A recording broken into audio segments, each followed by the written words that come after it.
Hello, Chelsea Hull here, and I'm really excited to turn my hands off today and just have a conversation with you about language development for children with hearing loss.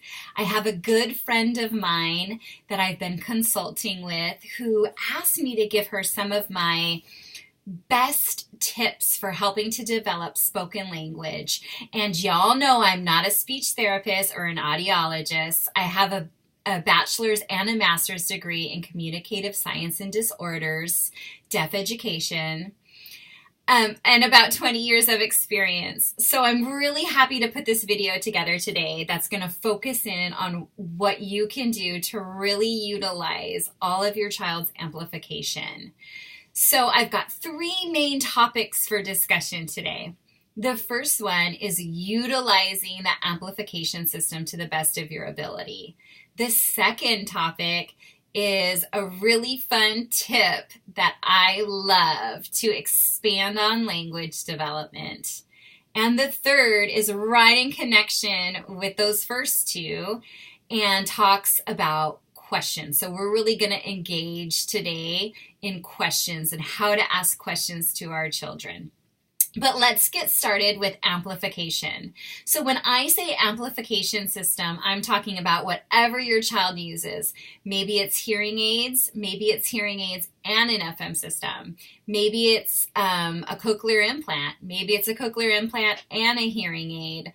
But whatever it is that your child is using, the number one most important thing is to make sure that that is working. You know, my mother wore two hearing aids and she wore them religiously. That's what she'd always say. First thing in the morning, she put her ears on, but she checked it.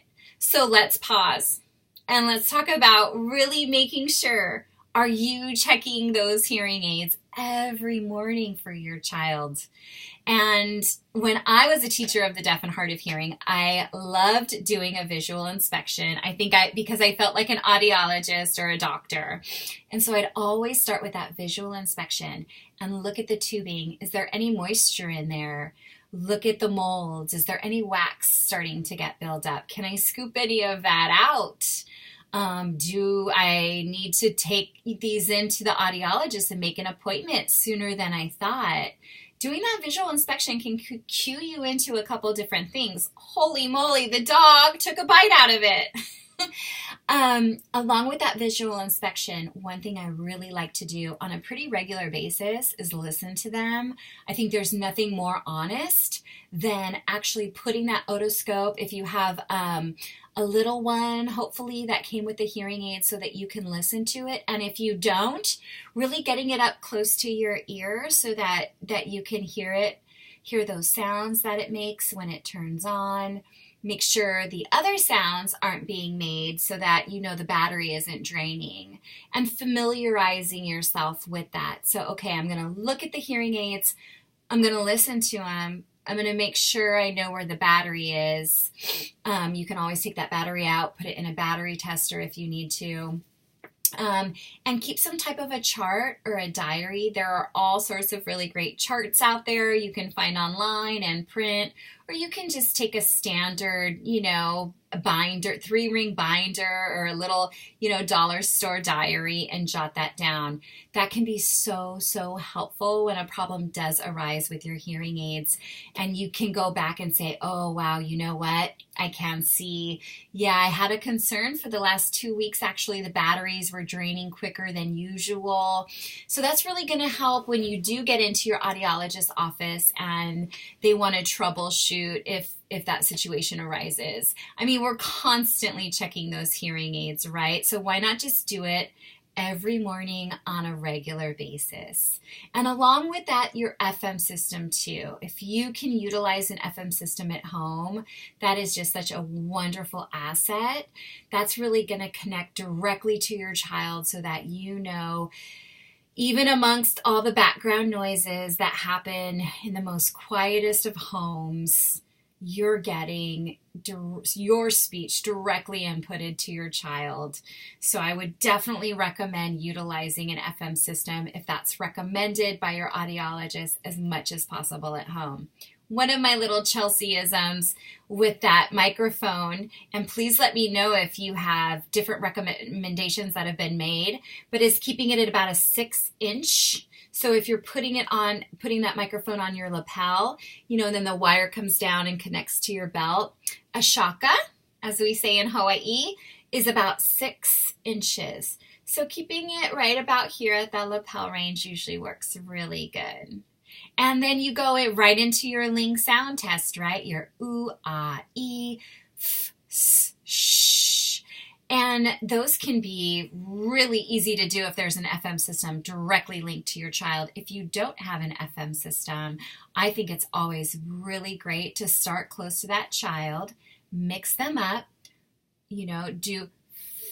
sometimes do those hard ones first, right? Ah, ooh, sh, and then moving back another 3 feet, and then try the same sounds there. Ooh, ah, sh, f, It's nice to have a visual so you don't forget all 6 of them. And for younger children too, that they can point to them if they're not able to say those sounds yet. All right, I'm excited to talk to you about one of my favorite tips for not just developing language, but really expanding language skills. And that is what I call the news anchor. You may have heard this strategy before referred to as the sports commentator. And I love that. And I love that that kind of brings our dads and the men in the picture. But really what we're doing during this technique is we're describing what the child is doing. So I'm going to take my daughter, for example, Emily. And when she gets home from school, she knows she gets to have a snack. She loves string cheese, but she has a hard time opening it. And I don't want to miss out on any language opportunities with my children, just like you don't. So this is a time where I can describe what she's doing. Emily is looking at the cheese. That looks like some yummy white cheese, but it's inside the plastic. Can Emily get that plastic open? Oh, she's looking a little frustrated. No, she's not. She's being very patient.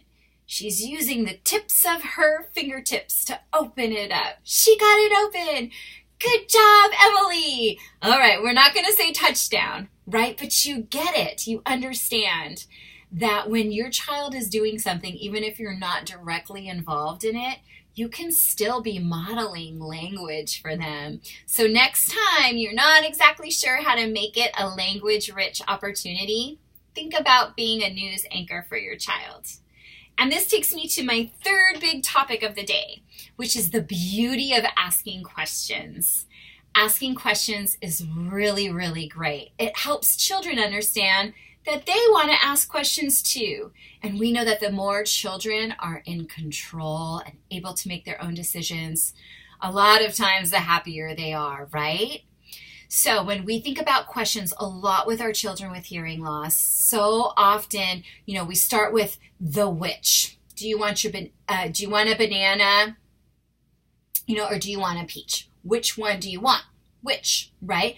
And then we kind of build up the hierarchy from there. When a child is ready to label things, we ask them what, right? And then they might point or say or sign, banana or milk or cracker or dog, okay? And so then they might be able to start answering questions about who and associating the name of the person to the person, the sound of the person's voice, and associating that sound with daddy. So that's a wonderful skill. And then it goes on and up. Now, one thing I just really want to make sure I talk about today is open-ended questions. So if you don't know what an open-ended question is, tell me about it.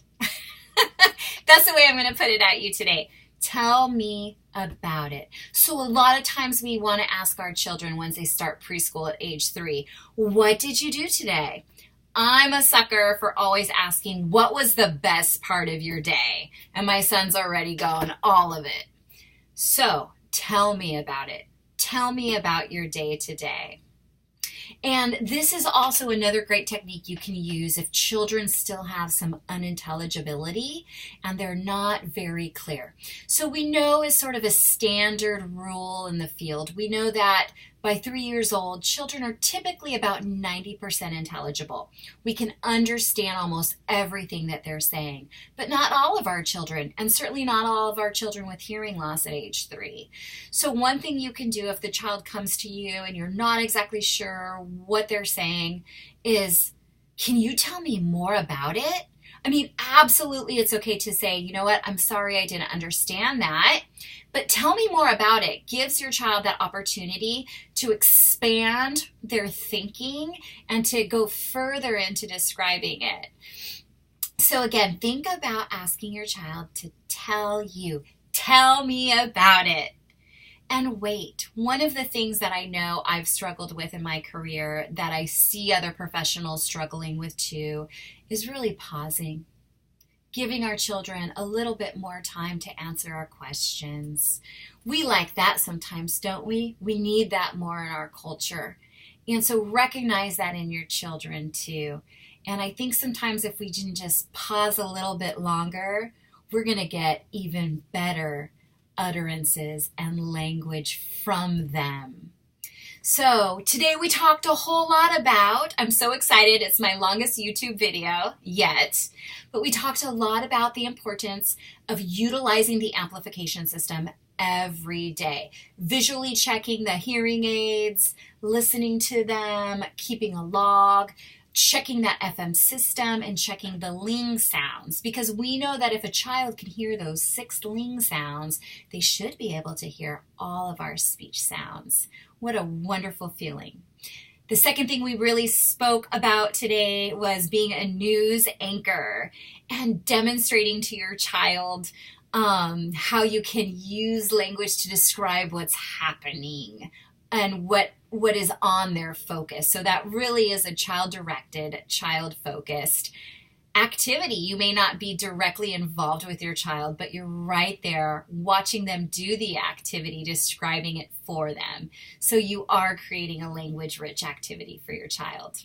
And lastly, we talked about the beauty of questions and how questions can really help your child to develop more questions themselves, because you're modeling all your curiosities, and that's going to develop more curiosity in your child to ask questions too. We know that a child who asks more questions has a really good concept of their extended self. And when you ask them questions like, what do you want to do tomorrow? And then you reminisce about the past. Wow, that was really fun going to the park last week. Maybe we should go to the park again this week. Demonstrating that skill of reminiscing is gonna get implanted into your child's brain, and they're gonna start reminiscing too. So I know I need to wrap this up, but I just want to share with you this book that has really inspired me with my children. It's called The Hungry Mind, and it's by Susan Engel. And it's just got lots of really great research about how we can develop curiosity in our children. And I think for our deaf and hard of hearing children, developing all of the natural skills that we do in any other child is absolutely important for you to develop in your child. I really appreciate you taking the time to watch my video.